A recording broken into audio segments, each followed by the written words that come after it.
Hello, I'm Senator Lisa Murkowski, and I'd like to welcome you to this edition of Veterans Spotlight, which is a partnership effort in my office and the Library of Congress's Veterans History Project. This project was created by the Library of Congress back in 2000 as a way to preserve the personal accounts of American war veterans so that future generations may hear directly from veterans and better understand what has happened on our front lines. As we all know, Alaska's relationship with our veteran community is unique. We have the highest percentage of veterans in our population in the entire United States. Our veterans have served with distinction. They have served selflessly, and every single one of them has a story to tell. Veterans Spotlight is our opportunity to listen and learn.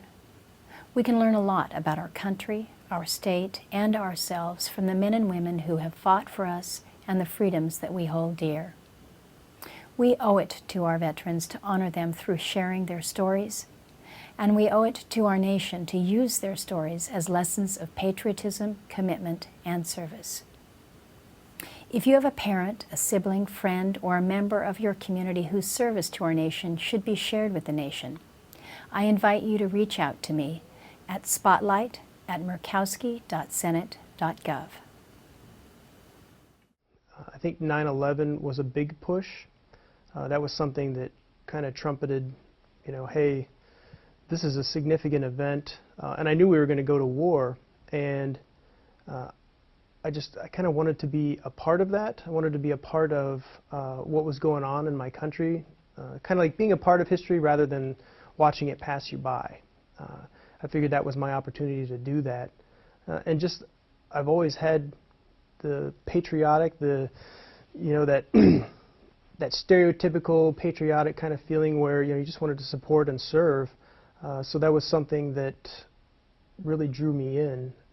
That was probably the biggest aspect of it, just being a part of something that was beyond myself. I knew that if I didn't do it then, that I never would.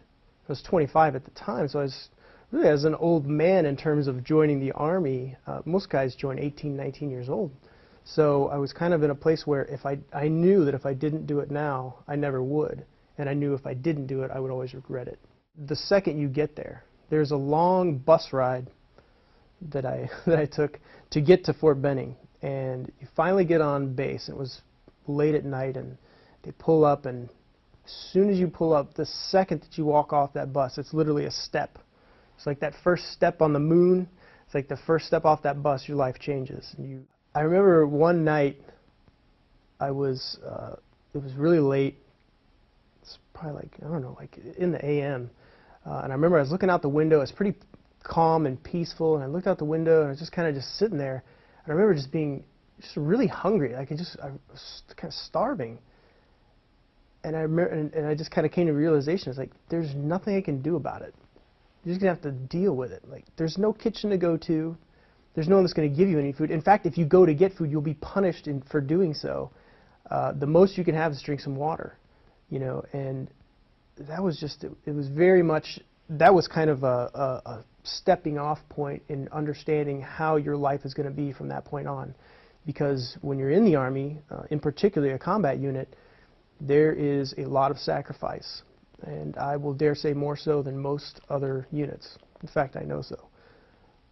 But you have to get used to that, and I think that's a big part of it, is that you have to understand that you're going to have to adapt to not having all the amenities that you're used to, and that's just the way it's going to be. And it certainly reared its head and then some as time progressed, especially as you got into the deployments. My first deployment was Afghanistan. I was in the Coast Bowl, Coast Province. FOB Salerno was our operating base, and there from 03 to 04, I think 10 months total. We were a combat unit, so we did patrols, we did searches, engaged the enemy if they decided to pop up or we found them. One night we had to set in on a mountaintop. I was part of a gun team, so we had to set up from a high overwatch. And remember, we got up top of this mountain, and then they're like, yeah, we're digging in for the night, so, set in your area where you're going to sleep. So we dug a little ranger grave to sleep in. And I remember I woke up the next morning, and I had slid down the mountain like like 20 feet or so, and I was like, woke up and I was like looking around, I was like, holy crap. I was like, what happened? Like I started all the way up there, now I'm down here. It's pretty crazy. So, I mean, but that was common. Slept a lot outside, a lot. And it was hot as hell in the summer and cold as hell in the winter. It was definitely those two dynamics while we were there. We didn't lose a single guy, but we had injuries, but we didn't lose anybody, which is kind of a miracle. I mean, truly, for that area. And the guys that are deployed there currently, I mean, they are losing people. The same place. So it's crazy. But I think for me, it was just surviving and living through it and gaining the experience, for better and for worse. And, you know, there were good days, there were bad days, just like anywhere, you know, but it just really teaches you a lot about yourself, about how much, you know, how much you have inside to get through something. And, you know, you really can't do it without the guys that are there with you. It's like the old cliche, the guy to the right and left of you. But it's true. There's a reason it's a cliche, because it's true. And those friendships that you form and the people that you're with, you know, without them, it would be very, very difficult to get through. So I think you form bonds with those people that could never be matched in the civilian world. And I think a lot of civilians get put off by that. They don't agree with it. They're like, what do you mean I can't? You're saying I couldn't be the same kind of friend, or, you know, I couldn't relate to you? And honestly, no, they can't. It's something that you can read in a book and watch in a movie, Black Hawk Down. But unless you really truly experience it with, you know, those people there, it's a very difficult, impossible thing to say that, oh, I could totally get it, I understand. No, you don't. You know, you just can't. And it's not an aside to anybody else that hasn't served. It's just the truth. It's the way things are. But certainly there was a change in me, and I think my wife saw it, and, you know, I saw it as well. And I don't think that it was necessarily negative. It was just different. You know, I had seen and done things that, you know, most people don't do. You look at the percentage of people that serve in the Army, and then you go a step further, the percentage of people that serve in the infantry in a combat unit, it's a very small number of people. But I definitely felt that, you know, there was definitely some change, both positive and maybe a little negative too, depending on how you look at it. But it was an interesting transition. But we made it through. Not everybody does. I think in our housing unit, because I lived on base, there was 2 units. There was ours and there's another one facing us. And out of those 2, about half divorced after, which is a pretty big, it's a lot of people. You know, and you see them dropping off like flies when we got back. And it's an unfortunate reality, because not everybody has that kind of foundation to stay married. And, you know, I credit my wife and, you know, myself. We got married a little older and, you know, knew what we were doing when we did it. So I think that worked in our favor, but it doesn't work out that way for a lot. So we were lucky. Iraq was terrible.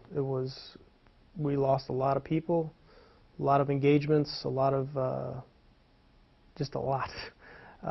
Totally different. Iraq was much scarier, and the threat was so much larger, and it was the first time for me that I had lost people that were close to me, people that I knew. My chief concern the entire time that I was there was to stay alive and to keep my guys alive. And that's not an easy feat. And there's a point when you get ready to leave on a patrol, you get in your truck and you load up your weapons and you go weapons hot and you roll out of the gate.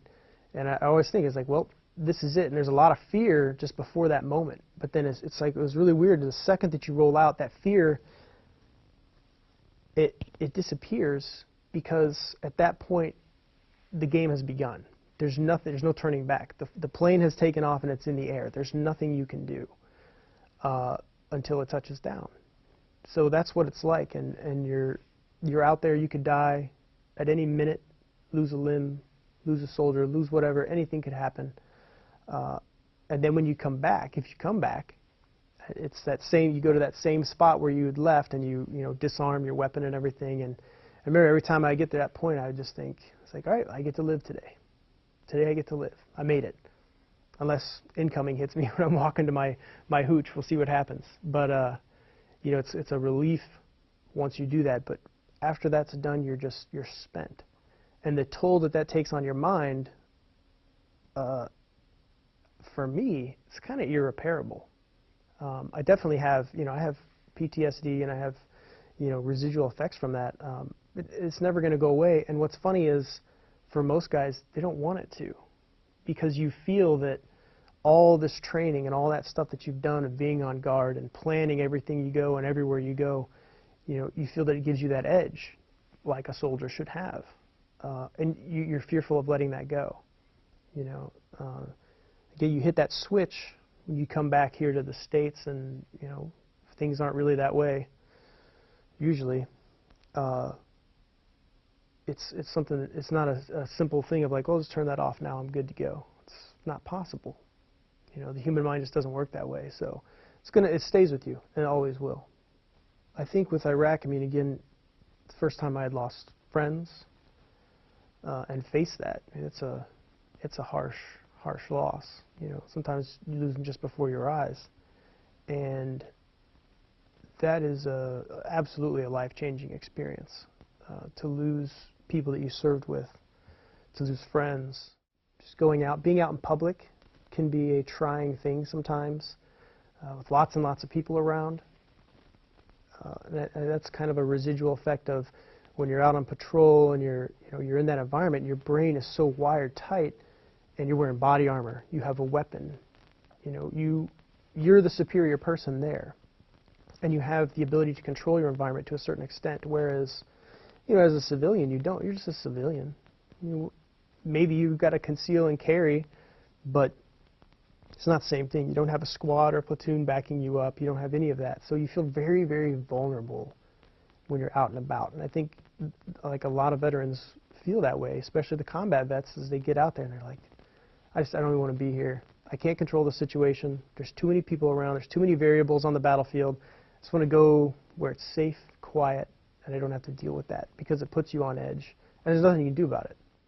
You have a whole new generation of soldiers that are going to be affected by the things that they've seen and done and been involved with in war. So as time goes on, we'll see those effects. It's going to create a ripple through society. Even as small percentages we have, it seems to be kind of a foregone conclusion, like, oh yeah, we need to support them troops and give them some help.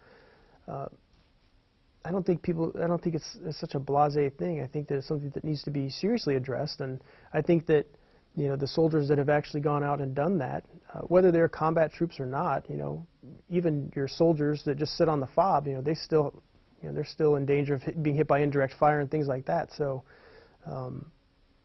being there and doing that, you see and do a lot of things, and I think that it deserves to be addressed in a respectful manner and in a manner that deserves attention. I think about it all the time, just being alive. Anytime I have like a down day, or I'm not really feeling it, or we all have days like that, and I think about the dead. I think about the fallen. I think about, you know, what would they be doing with their lives right now if they were alive. One of my soldiers in Iraq, he was killed 15 feet in front of me. We were both running towards the exact same thing, and he happened to step on a pressure plate IED.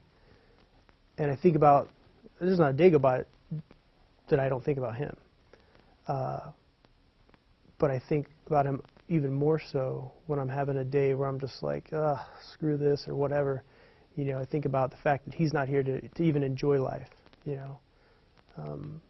And I think it's, in thinking about those guys, it really helps me appreciate my life and what I have in a big way. You know, when I go home and I see my son, you know, I spend as much time with him as I can. I really do, and I think that a huge result of that is because of, you know, I know that there's a lot of people that not only can they not see their children, but they didn't even have a chance to have children. So I want to make sure that I embrace those moments as much as I can. And sometimes it's easy to forget that. But when you've lost really close guys and good guys, it's actually pretty easy to remember.